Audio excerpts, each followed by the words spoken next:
Hello everyone. It has been a while since I filmed. Today's topic is the aesthetic of reading, and I really wanted to talk about this because I have been really loving reading recently. It's come back into my life almost to the same level that I was in maybe middle school and high school, which is kind of crazy because I did take a hiatus from reading during 2020 until I want to say September of 2021. So there was a long time that I just did not read because the beginning of the pandemic was very, very stressful for me, and there was a lot of other things going on, and I could not keep up with reading on top of my life. But here we are now, and I'm reading again. I'm absolutely loving it. I'm adoring it. And yeah, so starting the video off saying reading is supposed to be fun. It's supposed to be enjoyable. You're supposed to like what you're reading. Obviously, do read your school books, please. And I think that you should count them in how many books you've read, like per month or per year or whatever you're counting, because you read the book. That's that, period. Because there is no reason for you to not count a school book. Looking into this topic and looking at the aesthetic of reading, I've seen a couple of aspects that I want to bring up and how they may have influenced this aesthetic that is reading. The it girl culture, which started on TikTok in 2020, I think. I don't really know. But the concept is not new. Definitely was on Tumblr in 2014, but it would look just like it looked a little bit different. But most recently, the version of it girl is someone who has their life together, gets up super early, does everything that they need to do in a day, and has the most expensive gadgets to help them with their day. Think like the iPad or something. And just seems to be all together, and have their life figured out, on top of taking care of everything else that they have going on. So all their responsibilities are always completed. They're reading a lot. They're working out every day. They're stretching and meditating, and they have everything together, and they have their life pretty much figured out on paper and on social media. That is the it girl. And I think this has affected reading culture in making unrealistic expectations more prevalent. Just all around causing unrealistic expectations. No one is getting up at 5 a.m. and being happy. I'm not, for sure. I get up at 8, and sometimes I still have trouble getting out of bed. But I think if you look at it, it has affected reading culture and making everyone want to read everything all the time. And I love that. I love that reading is becoming prevalent, but I do think that it's important to understand it's supposed to be fun. And you're not supposed to feel like you have to meet a certain quota. And so you don't enjoy the books fully whenever you're reading them. That being said, I have set a goal for reading, which is 12 books a year, 1 book a month.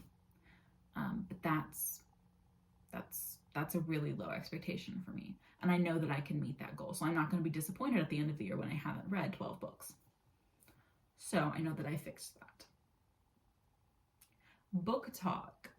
I love book talk. I get books from there to read, and that's how I find new genres or something that I might want to try. I love it. I think it's really good that we have a place that's a hashtag that everyone can go to if they need to find book recommendations, or maybe reviews, oh, this book was bad, or oh, this book was good, but here's a trigger warning for this. It's a good way to get information. The problem with it is that the top creators on it are normally people who read excessively, and that becomes the expectation. That cannot happen with everyone's schedule, especially not mine. Mine, as an example, I go to school full-time and work part-time. So my time is being divided by 2 separate things that need my full attention, because I have my career job currently, as well as school, which is supplementing what I need for my career. And so everything is interconnecting there. So my free time for myself, I don't have a lot. And so for me to set the unrealistic goal of reading 50 books a year, it would not happen. But 12 books is more manageable. But a lot of times people on Book Talk have read all of the books in the world, and there's just a lot that goes into it. And then the Book Talk is a whole nother conversation, because Book Talk is like all over with controversies. I don't know. That's not what the video is. The point being that there are lots of factors that are going into the aesthetic of reading right now, and making it very hard for people to find realistic goals for themselves. So, long story short, you should read what you want to read and enjoy it. Like, actually want to be reading what you're reading, not just reading it because you're going to meet a quota, or like because you're making it a competition with someone that they didn't consent to a competition. Like, if you're having with your friend, you're like, yeah, I'm going to read more books than you this year, by all means have that competition. But if you're making a competition in your mind, I'm calling myself out here. This is for me. If you're making a competition in your mind when it's not a like said verbal conversation, that's a problem. Go see a therapist. Thank you. You do not have to compete with anyone else to read more books. It is perfectly fine. You are going to be okay. With that being said, I'm going to talk about some of my favorite books that I have read in the past like 4 or 5 months now, I think. I don't know. I'm going to talk about them. So first we have The Death of Vivek. And this book is really, really good. It was assigned for me for class. I read this for my women's lit class, but I really, really, really liked this book. The concept of the book, the characters were great. It takes place in Nigeria, and that's a place that I did not know much about. Still.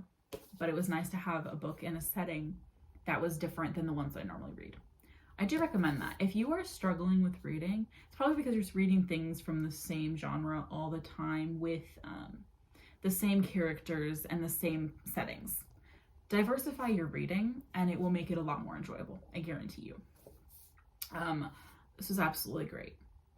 It obviously is about a death, but it's beautiful. It's a beautiful story. A beautiful story.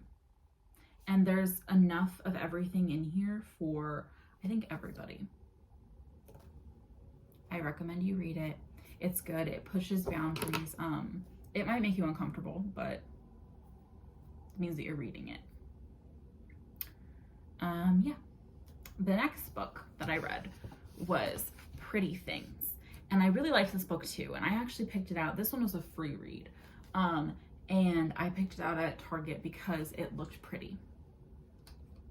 The cover is beautiful. It's like a navy blue and it has like jewelry all over the front.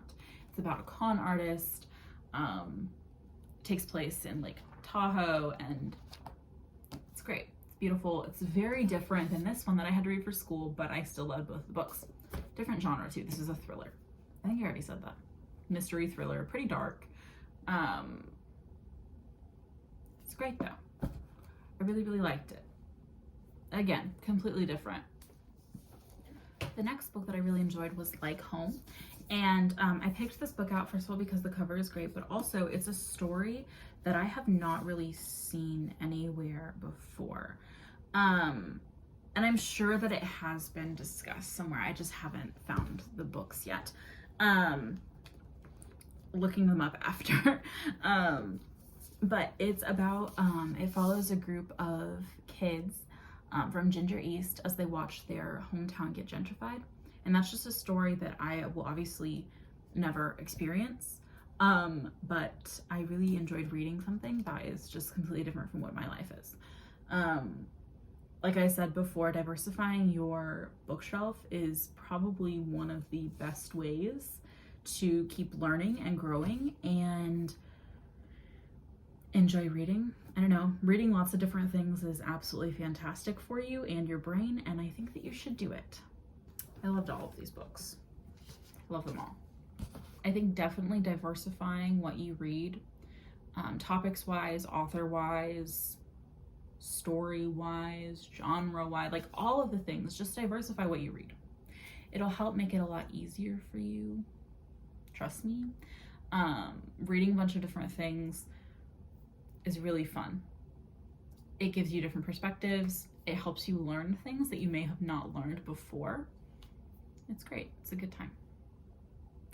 I totally recommend all 3 of these books, and I will write them all down in the description below with author, and if I can find a link of where to buy them that's not like Amazon or barnesandnoble.com, I will. But you can always just search them up. Yeah, and that is today's video. I hope you all enjoyed. Let me know if you have any more like comments on reading culture, like the aesthetic of reading, and what other aspects you think might be contributing to the unhealthy standards that there are currently. I'd love to hear your opinions. And yeah, thank you for watching. Have a great day. Bye.